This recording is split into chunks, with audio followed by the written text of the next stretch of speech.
എന്നെ എന്തെങ്കിലും ചെയ്താ ഞാൻ ഇവിടെ കിടന്ന് ബഹളം വയ്ക്കും. ആളുകൾ ഓടിക്കൂടും. നിങ്ങളുടെ പെങ്ങക്ക എന്റെ നാണക്കേട്.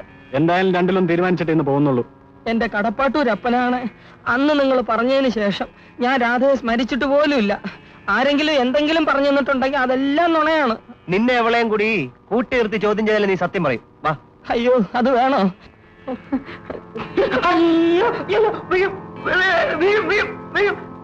ഗോപകുമാറിനും രാധയ്ക്കും താല്പര്യമായതുകൊണ്ട് ഈ വിവാഹം നടത്തിത്തരണമെന്നാണ് ഞങ്ങളുടെ ആഗ്രഹം. അത് നിങ്ങളുടെ ഇഷ്ടം.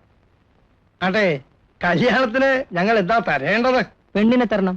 മിസ്റ്റർ മേനോൻ, പയ്യനൽപ്പം ഇടയുന്ന കൂട്ടത്തിലാണല്ലോ. പൊന്നും പണവും എന്തുമാത്രം തരണമെന്നാ അദ്ദേഹം ചോദിച്ചത്. അതൊന്നും എനിക്ക് ആവശ്യമില്ല. എനിക്കൊരു ജോലിയുണ്ട്. ഒരു ചെറിയ കുടുംബത്തിന് കഴിഞ്ഞുകൂടാനുള്ള ശമ്പളവും ഉണ്ട്. ഭാര്യയുടെ സ്വത്തുകൊണ്ട് എനിക്ക് ജീവിക്കണ്ട. എടുക്കാൻ അന്തസ്സുള്ളത് ആമ്പിള്ളേരായാൽ ഇങ്ങനെ വേണം. എനിക്ക് ഒരു നിബന്ധന മാത്രമേ ഉള്ളൂ.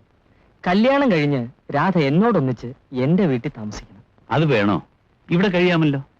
എന്റെ കുഞ്ഞുങ്ങൾ മരണം വരെ എന്നോടൊപ്പം ഉണ്ടായിരിക്കണമെന്നാണ് എന്റെ ആഗ്രഹം.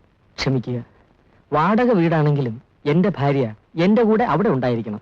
മിസ്റ്റർ മേനോൻ, അതാണ് എന്റെ ശരി. എങ്കിൽ പിന്നെ വിവാഹത്തിന് എന്റെ ഭാഗത്തുനിന്ന് തടസ്സമൊന്നുമില്ല. എന്നാൽ ഈ വിവാഹം മംഗളമായി തന്നെ നടക്കട്ടെ.